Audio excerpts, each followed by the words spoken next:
Amados hermanos y amigos, saludos, bendiciones, bienvenidos a una edición más del programa El Doctor Héctor Anderson habla. Estamos contentísimos de poder compartir con ustedes unas palabras de predicción segura. Como ustedes sabrán, hemos venido desarrollando el libro de Apocalipsis de manera exhaustiva.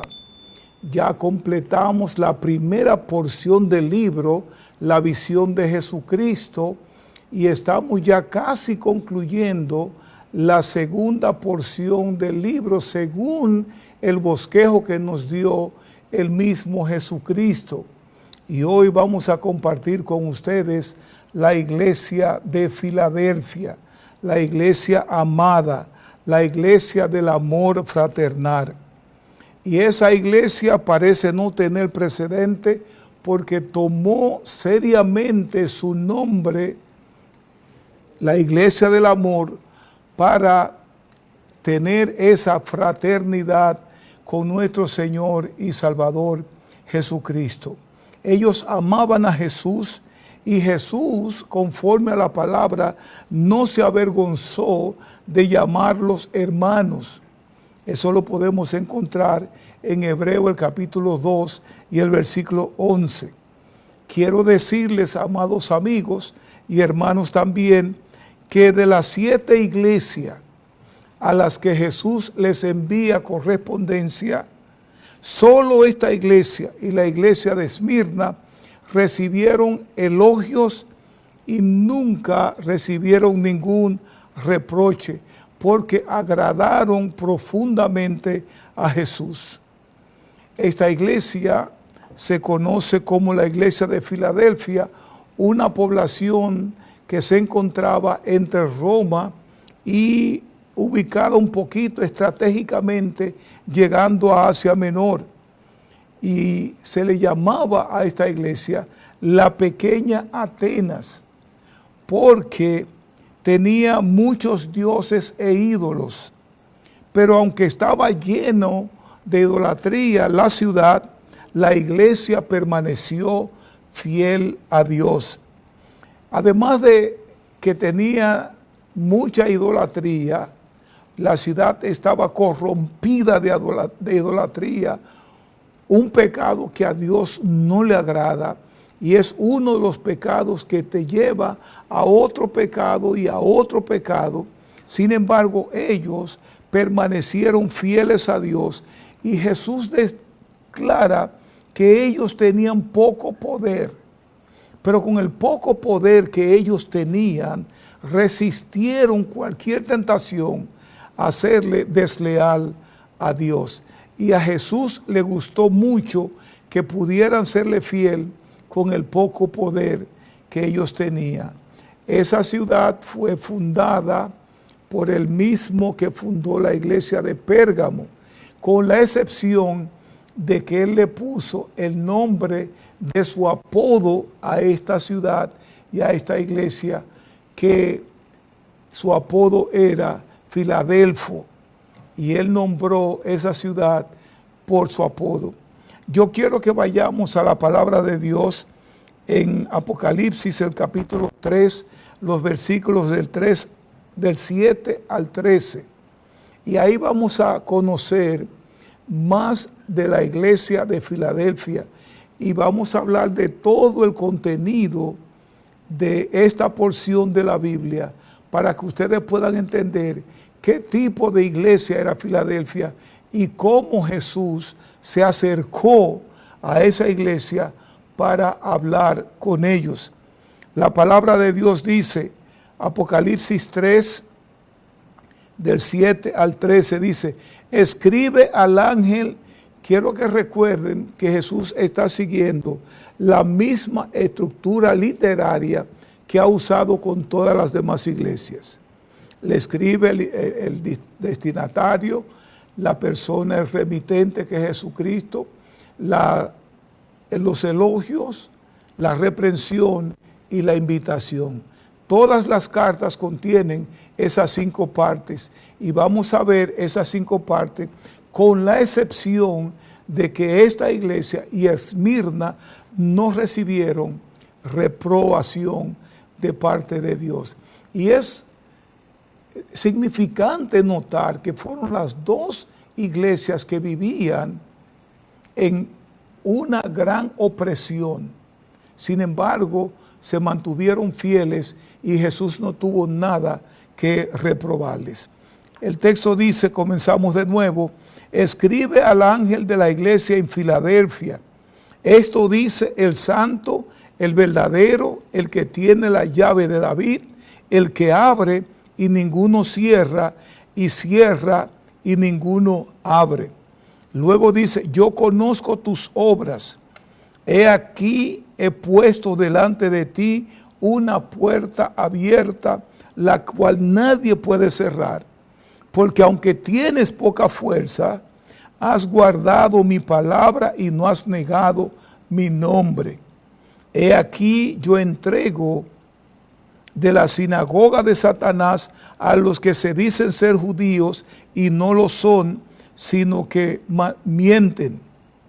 He aquí, yo haré que vengan y se postren a tus pies y reconozcan que yo te he amado. El versículo 10 dice, por cuanto has guardado la palabra de mi paciencia, escucha bien esto, yo también te libraré de la hora de la prueba que ha de venir sobre el mundo entero, para probar a los que moran sobre la tierra.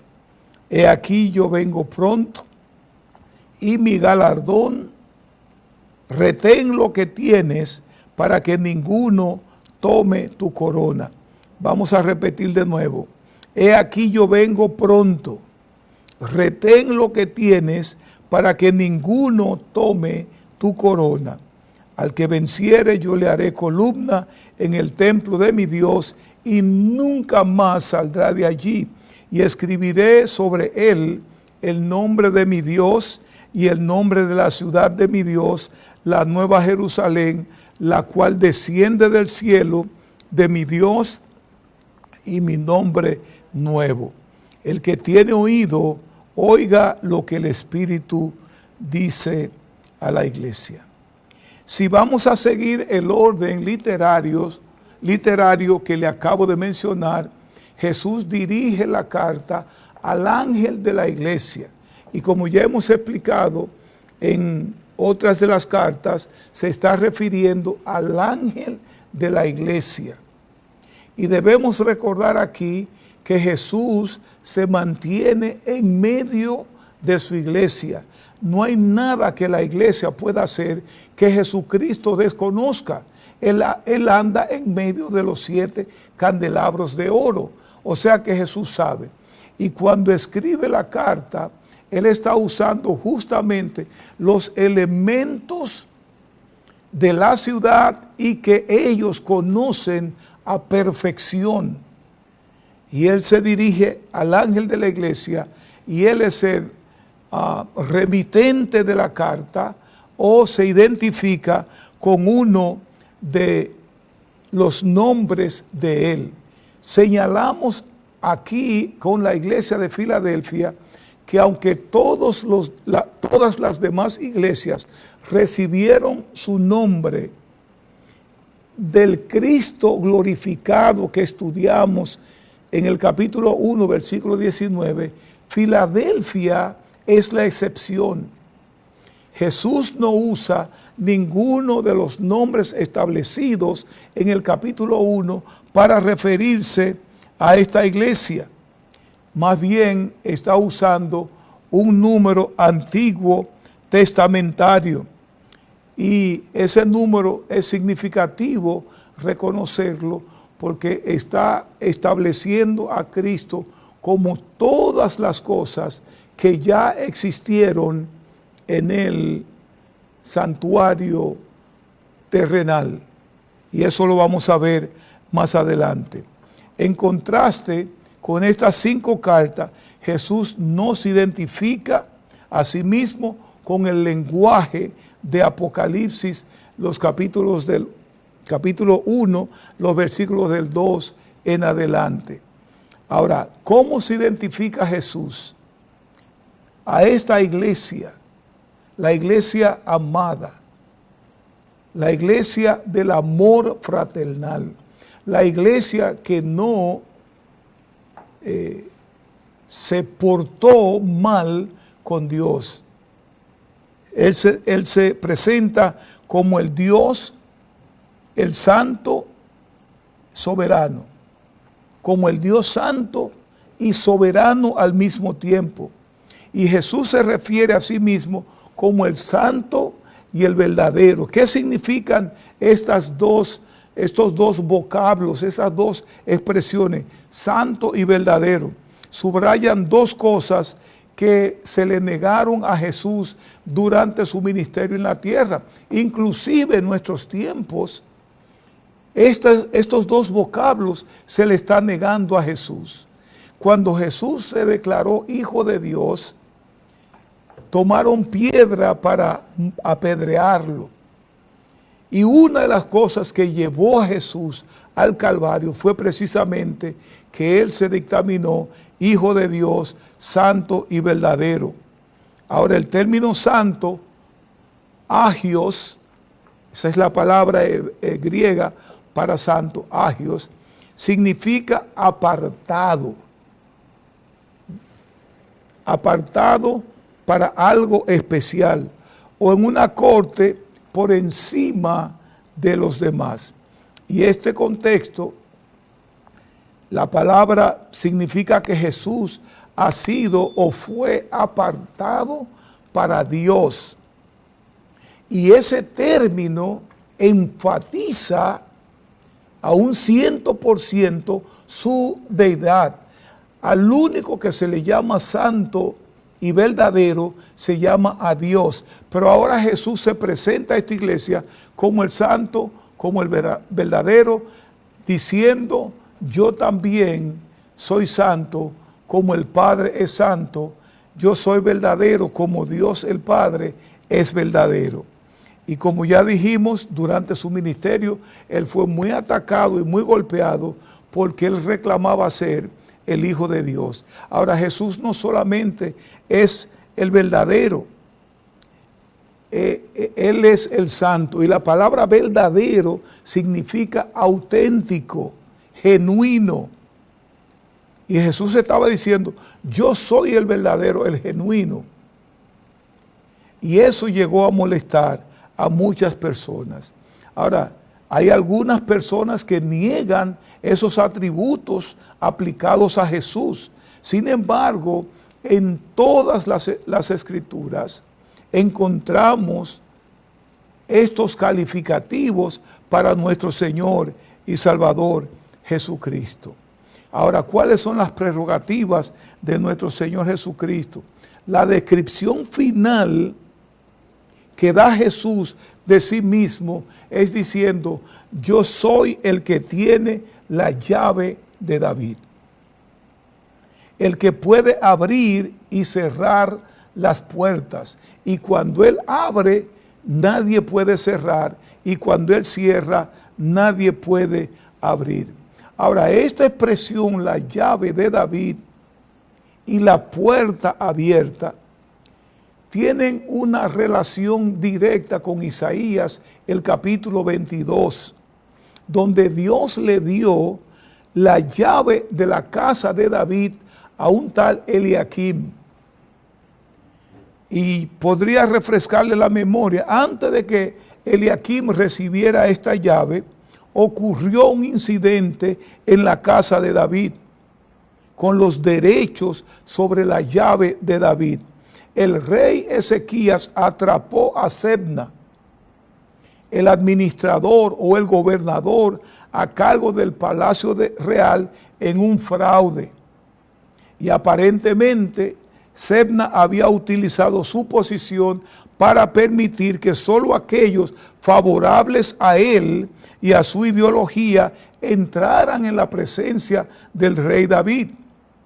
Entonces Dios envió a Sebna al exilio allí en Babilonia. una vez enviado al exilio, Dios tiene que reemplazarlo. Y para reemplazarlo, Dios busca a este señor llamado Eliakim, dándole la llave de David. En otras palabras, Eliakim ahora tiene acceso a todas las riquezas de David. Y es por eso que Jesús se presenta aquí como el que tiene las llaves de David. Ahora, ¿qué significa esto para nosotros y para los filipenses? Debo decir, por la iglesia de Filipenses. ¿Qué significa esto para esta iglesia? La iglesia a los filipenses. Significa que ellos estaban recibiendo de parte del mismo Dios la idea de que ellos tenían la llave de David, es decir, tenían acceso a todo lo que correspondía a David, pero en este caso no es a David, sino a Dios. De manera que cualquier cosa que ellos desearan del cielo, tenían las llaves, y es por eso que Jesús le dice que Él puede abrir y nadie puede cerrar, y Él puede cerrar y nadie puede abrir. O sea que Dios dice, Jesús está diciendo aquí, yo tengo la llave y yo le doy la llave a ustedes. No que Él está dando una llave, le está dando la llave. Es como si estuviera dándole la llave maestra a esa iglesia, a todos los atributos de Dios en el cielo. O sea que poseen todos los recursos y la autoridad del cielo. O sea que significa que ellos, al igual que Jesús, pueden meterse en todo lo referente a Dios. Jesucristo tiene la llave y a quien quiere, Él la da. Y en esa ocasión le entregó la llave a ellos para que tuvieran la victoria en la tierra, toda la victoria que necesitarían para como recurso en esta tierra. Ahora, podría ser que estás usando la llave incorrecta. Cuando quieras entrar al cielo, debes usar la llave correcta. No todas las llaves tienen acceso al cielo. Pero no vamos a hablar de estas llaves ahora, sino que sabemos que una llave que abre el acceso al cielo se llama el nombre de Jesús, sin la cual, como llave, no puedes tener acceso a Dios. Vamos a ver ahora los elogios o encomios de Jesús a esta iglesia. Jesús comienza con las conocidas palabras: conozco tus obras, yo conozco tus obras. Y luego le dice: he aquí he puesto delante de ti una puerta abierta, la cual nadie puede cerrar.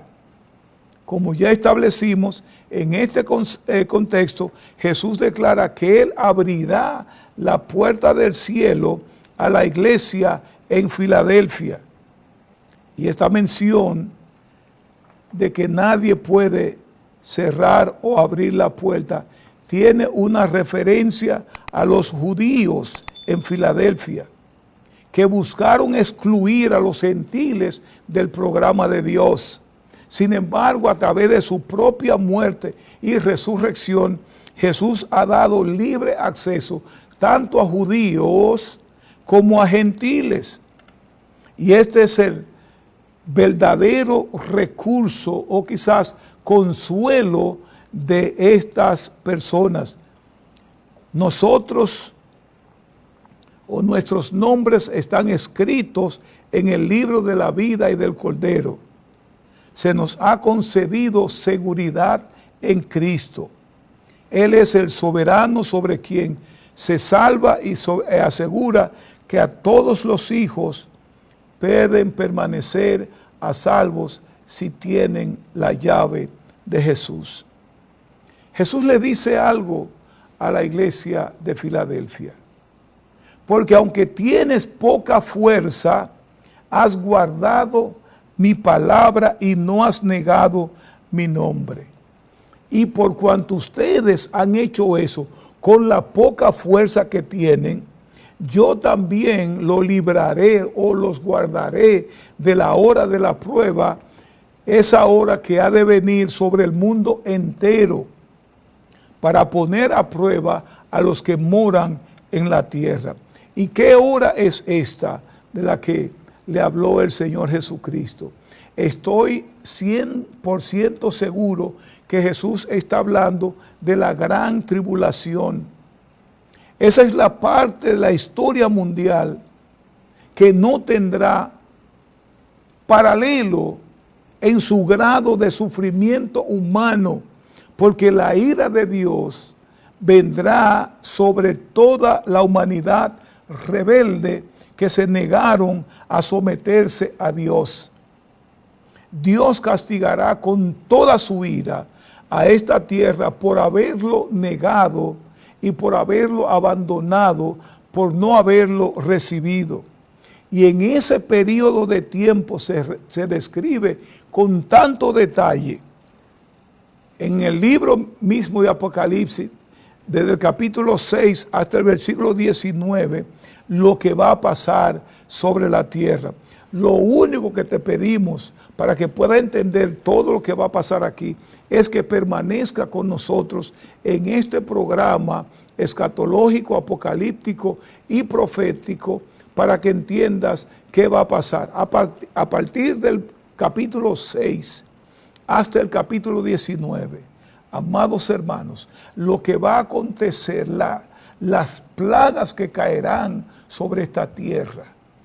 Jesús dijo que si los días no fuesen acortados, ninguna carne se salvaría. A lo largo de toda la historia de la iglesia, Jesús ha librado a su iglesia de los peligros o períodos de tribulación hasta la muerte. Pero durante ese periodo de tiempo, la iglesia ya no estaría aquí. Jesús los libró cuando mandó un diluvio. Las personas que eran más o menos justas, Noé y su familia, los sacó y los metió en el arca y fueron librados. Cuando fue a destruir a Sodoma y Gomorra, hizo lo mismo con el único justo que había en la tierra. Lo sacó para librarlo de la prueba que vendría. En Egipto, mientras las plagas caían sobre Egipto, en Gosén, donde estaba el pueblo de Dios, no cayó una sola plaga. Y estas plagas que van a caer sobre la tierra, que nosotros le llamamos la tribulación, y una parte de ella, la gran tribulación, no va a ser la excepción. Dios va a librar a su pueblo, arrebatándolo a las nubes y recibirlo en el aire. Al menos eso prometió el Señor a la iglesia.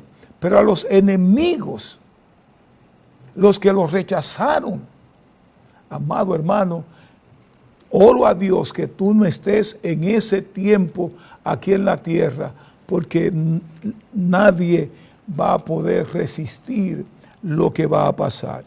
Los enemigos de Dios van a recibir su castigo, y eso es anticipado al infierno que más tarde va a venir. Ahora, para continuar con la carta, vamos a ver la invitación que le hace Jesús a la iglesia de Filadelfia. Retén lo que tienes para que nadie tome tu corona. Y luego dice: al que venciere, el que tiene oído para oír, oiga lo que el Espíritu dice a la iglesia. Retén lo que tiene, aquello que tú has conservado, reténlo. Y cuando lo hagas, te voy a hacer columna en el templo de mi Dios. Escribiré sobre él el nombre de mi Dios. ¿Por qué Jesús dice columna? Le voy a explicar eso que debí explicarlo al principio, pero vamos a hacerlo ahora. Esa iglesia vivía en un lugar donde habían muchos temblores de tierra.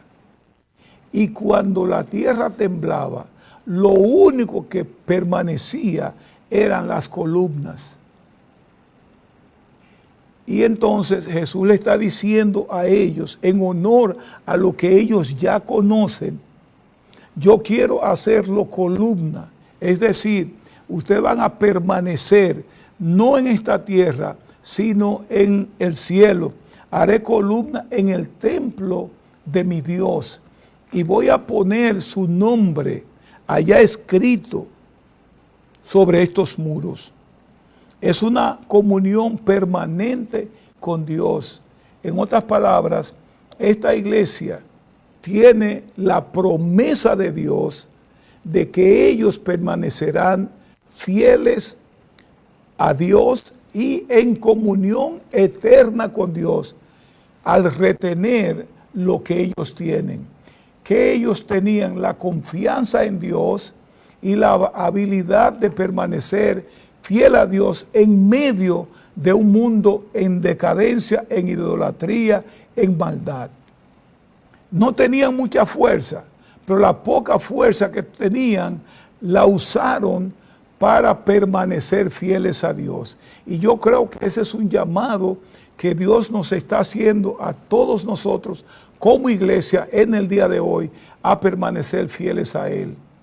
Y esa corona serán guardadas para nosotros.